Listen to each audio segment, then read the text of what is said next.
فاروق پہلے تو یہ بتائیں کہ آپ نے ایگزیبیشن کا دورہ کیا ہے، ایسی ایگزیبیشن کی ہے اور کچھ ایل سیز کے حوالے سے جو رپورٹرز ہیں وہ شدید پریشان ہیں، متبادل انرجی بہت ایفیشینٹ ہے، اس پر آپ کیا کہیں؟ سب سے پہلے تو میں سلیم دیوان صاحب اور ان کی پوری ٹیم کو دل کی گہرائی سے مبارکباد پیش کرتا ہوں کہ یہ غالباً 11ویں مسلسل بین الاقوامی جو رینیویبل انرجی اس کی کانفرنس اور ایگزیبیشن ہے، اور اسے سولر پاکستان جو ایگزیبیشن 2022 کہا گیا ہے۔ پہلے تو یہ یعنی اتنے اشوبناک حالات ہیں، پراشوب حالات ہیں اور لوگ مایوس بھی ہو رہے ہیں، لیکن اس طرح کی بین الاقوامی کانفرنسز کا انعقاد تاجر برادری، سرمایہ کاروں، صنعت کاروں کی طرف سے کہ انہوں نے گیو اپ نہیں کیا، انہوں نے وہ مایوس نہیں کیا اور اتنے مشکل حالات میں بھی انہوں نے اپنے جذبے کو قائم رکھا، اپنی ہمت کو قائم رکھا۔ پہلے تو انہیں مبارکباد کہ انہوں نے یہ کانفرنس کا انعقاد کیا، جبکہ اگر بیک گراؤنڈ دیکھیں تو حکومت کی طرف سے ان کی حوصلہ افزائی کے لیے کوئی ایسا اقدام نظر نہیں آتا جس سے کہ مایوسی سے سفر، امید کا سفر جو جائے گا، لوگ مایوسی کی طرف جا رہے ہیں، بے روزگاری میں اضافہ ہو رہا ہے اور سولر انرجی، رینیویبل انرجی یہ تو اتنا ایفیشینٹ ہے، اتنا مطلب ہے کہ اس سے آلودگی بھی نہیں ہوتی ہے اور اس کی کیپٹل کاسٹ یعنی شروع کی قیمت تو مہنگی ہوگی، لیکن اگر اس کو 5 سال 10 سال میں ایک مرتبہ آپ سولر انرجی پہ چلے گئے تو آپ جتنا آج بل دے رہے ہیں اس سے آپ کو کم لگے گا جو ہائیڈل انرجی یا آئل جنریٹنگ انرجی ہے۔ تو میرے خیال میں جو ان کو سب سے بڑی مشکل ہے، انہیں بھی جو رینیویبل انرجی یا سولر انرجی کے امپورٹر ہیں انہیں بھی، اور اس کے علاوہ بھی جو عام امپورٹ اور خاص طور سے ایکسپورٹ انڈسٹری کے لیے جو امپورٹ ہونی ہے اکراس دا بورڈ، یعنی جملہ امپورٹ پر جو ہے وہ ایل سی اوپن نہیں ہوتی، اس پہ پابندی لگی ہوئی ہے اور بہت سارے جہاز مال لے کر آگے ہیں، درآمد ہو گئی ہے، کے پی ٹی ڈیمیج لگا رہی ہے یعنی کراچی پورٹ ٹرسٹ، اور حکومت کی پالیسی یہ ہے کہ ان کی ایل سی نہیں بن رہی، وہ سامان کراچی شہر میں ملک میں نہیں آ رہا۔ تو میں سمجھتا ہوں کہ یہ اتنا سنگین مسئلہ ہے، اتنا بڑا مسئلہ ہے کہ اگر حکومت فوری طور سے اپنے ایکسپرٹس کو بٹھا کے سب سے پہلے جو ایکسپورٹ انڈسٹری جو برآمد ہونے والی اشیاء ہے ان کے لیے جو امپورٹ اس کو فوراً اس کی ایل سی بنانا چاہیے۔ دوسرا جو یہ سولر انرجی، رینیویبل انرجی ہے، اس کی جتنی بھی امپورٹ ہے اس کی ڈیوٹی کو مزید جتنا کم کیا جا سکتا ہے، اس سے ملک کی اکانومی کو فوری طور پر فائدہ پہنچے گا۔ تو میرے خیال میں میرا یہ مطالبہ ہے وزیر اعظم پاکستان سے، شہباز شریف صاحب سے، وزیر خزانہ اسحاق ڈار اور پوری ٹیم سے، ایف بی آر کے چیئرمین سے کہ ایل سیز پر پابندی بالفور ختم کی جائے، ایکسپورٹ اورینٹیڈ انڈسٹریز کو پہلے اور اس کے ساتھ ساتھ سولر اور جو رینیویبل انرجی کی امپورٹ ہے اس کو فی الفور اس پر سے ایل سی کی پابندیاں ختم کی جائے تاکہ ہماری اکانومی کا پہیہ بالکل جام ہو گیا ہے اور اس کو دوبارہ کو ریکور کرنا آسان نہیں ہوگا۔ تو جتنا جلدی وہ ہوش کے ناخن لیں گے، اس غیر ناقابل فہم پابندی کو اٹھائیں گے، میرے خیال میں اتنا جلدی ہماری معیشت اپنے پیروں پہ کھڑی ہوگی، اور اگر اب نہیں کیا اور کچھ عرصہ اور گزر گیا تو آگے آنے والے حالات اور سخت ہوں گے اور لوگوں کا رد عمل، بے روزگاری، مہنگائی، بھوک افلاس کو لے کر لوگ سڑکوں پر نکل آئیں گے، ان کے پاس اب کوئی چوائس نہیں۔ اور بھائی یہ کمپنیاں اپنے پروڈکٹ بیچنا چاہتی ہیں اور عام آدمی کے پروڈکٹ خریدنا چاہتے ہیں، لیکن مسئلہ یہ ہے کہ ایک یونٹ جو کہ 15,000 روپے کی ملتی ہے وہ 50,000 روپے کی لوگ خرید نہیں سکتے کیونکہ آٹے کی قیمتیں بڑھ گئی، چیزیں کی قیمتیں بڑھ گئی۔ وہ اس طریقے سے یہ تمام کو جو جیسے ختم ہو سکے گا، جو باغبانی خریدیں گے، حکومت کے پاس ڈالر نہیں ہے، کیا آپ سمجھتے ہیں حکومت کی آئیڈیا ہے؟ دیکھیں یہ تو اب امپورٹ کے ساتھ ڈالر جڑا ہوا ہے نا، لیکن اس امپورٹ کے ساتھ آپ کی ایکسپورٹ بھی تو جڑی ہوئی ہے، آپ اگر اس کا خیال نہیں کریں گے پھر لوکل جو ضروری اشیاء ہے اس کی تو ایک فہرست حکومت کے پاس ہو، اور کم از کم 100 200 500 اتنے ماہر ہوں ایف بی آر میں لوگ جو کہ ان کو یہ اختیار ہو کہ وہ سلیکٹیولی جن شعبوں کی ایل سیز پہلے کھولنی ہے، اجازت دینی وہ تو دے دیں، اکراس دا بورڈ پابندی لگا کر تباہی اور بربادی کے علاوہ کچھ نہیں ملے گا، قیمتیں بڑھ جائیں گی، کنسٹرکشن انڈسٹری یا جو اس کی بلڈنگ مٹیریل ہے، مشینری، اس پر اگر پابندی ہے تو وہ بھی جو آپ کی چیزیں نہیں ہیں وہ بلڈنگ بن گئی ہے اس میں وہ چیزیں نہیں لگیں گی، تو کیسے لوگ جو ہے اس میں آ کر آباد ہوں گے. آپ کا سارا اکانومی کا ہر سیکٹر اپنی جگہ پر اسٹینڈ اسٹل ہو گیا جہاں دیتے ہیں. یہ دیکھیں تیل کی قیمتوں میں کمی ہوئی انٹرنیشنل. اچھا دودھ تو امپورٹ نہیں ہو رہا نا, لوکل بن رہا ہے, لیکن اس دودھ کی قیمتیں بڑھ رہی ہیں. اگر ٹرانسپورٹیشن کی قیمت دودھ سے نکال دیں تو دودھ 125 روپئے کا ملنا چاہیے, 120 180 کا ہو گیا.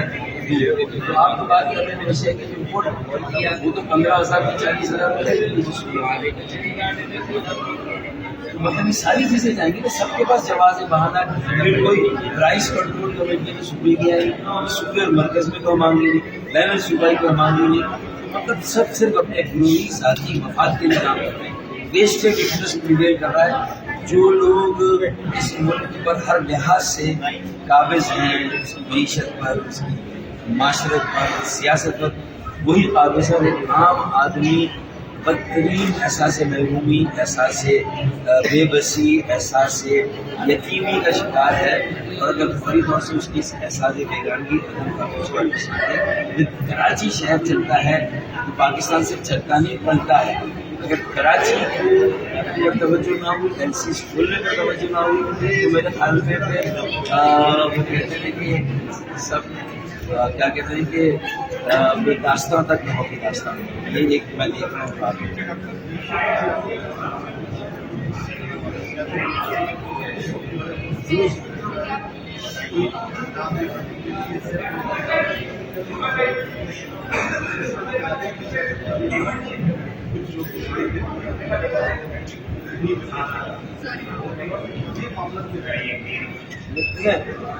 حادثے سے بڑا حادثہ یہ ہے, لوگ رکے نہیں حادثہ دیکھ کر. اس کا مطلب ہے کہ آپ اور میں تو یہ کہہ رہے ہیں کہ ہمارا جو سیاسی اکابرین ہے وہاں بھی پولرائزیشن ہے. کسی ایک قومی مسئلے پر بھی ساتھ بیٹھنے کے لیے تیار نہیں. انہیں اس بات کا ادراک ہی نہیں ہے کہ ملک کی معیشت نہ بڑھی. میں تو یہ ہے کہ پنجاب کا وزیر اعلیٰ آئینی طور پر وزیر اعلیٰ ہے یا نہیں ہے, اور اسے اعتماد کا ووٹ لینا چاہیے نہیں لینا چاہیے. یعنی ابھی تو آئین کی بحث چھڑی ہوئی ہے, اور یہاں آپ کی بنیاد, آپ کی جڑیں کھوکھلی ہو گئی ہیں, جس پر جو اہم پلر اکانومی اس کی ہے وہ آپ سر اٹھا کر دنیا میں چل ہی نہیں سکتے.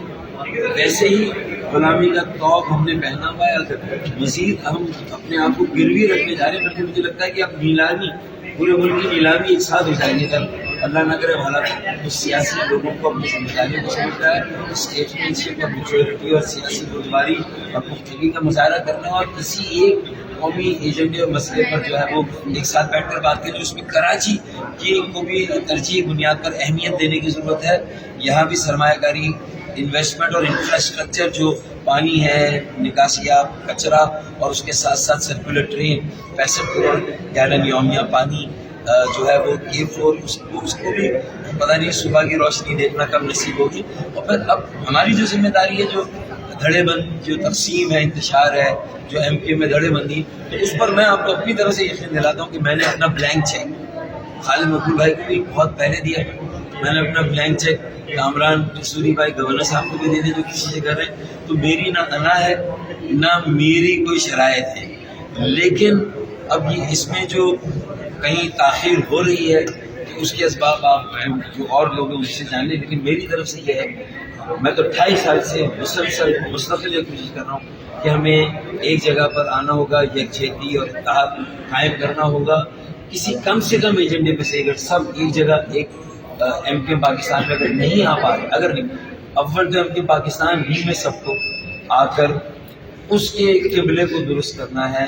اس کے ویژن کو ٹھیک کرنا ہے, وہاں لوگوں کو اعتماد دینا ہے, وہاں کی بگاڑ اور خرابی کو دور کر کے 50 سے 65% نوجوانوں کو جو ہے وہ تنظیمی اور سیاسی نمائندگی میں حصے دار کرنا. یہ میرا ہے. سولر انرجی کے حوالے سے پنجاب حکومت نے تو 1000 میگا واٹ کا پروجیکٹ جو ہے خواتین میں لگا دیا, لیکن حکومت نے صرف سولر انرجی کے بڑے پروجیکٹ نہیں لا رہی. بتائیں آپ بتائیں کراچی اور سولر انرجی کے حوالے سے حکومت کو کیا کرنا چاہیے؟ کیا وفاقی حکومت پنجاب حکومت کو یہ 1000 میگا واٹ کا پروجیکٹ بنانے کے لیے ایل سی او پر جو پابندی ہو تو خصوصی رعایت دے گی؟ کیا خصوصی رعایت دے گی؟ تو ایسا نہیں ہے نا. پروجیکٹ اعلان اناؤنس کرنے سے کچھ نہیں ہوگا. اس وقت ایک ہی صف میں کھڑے ہو گئے سندھ اور پنجاب, ٹھیک ہے نا, نہ کوئی